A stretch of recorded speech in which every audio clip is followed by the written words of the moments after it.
Hey Flitz fans, it's Graham here for Team Flitz with another episode of Will It Shine? Where we try to turn tarnished into terrific. Today we have some old school hat hooks sent in to us from a YouTube viewer. He believes they're unsalvageable and cannot be restored.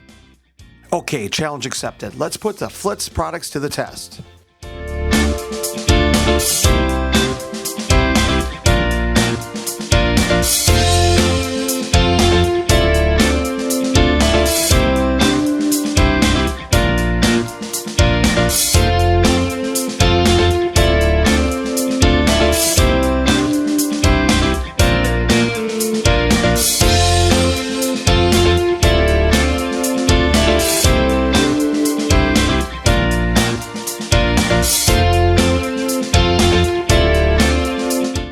Wow, will you look at that? Never say never.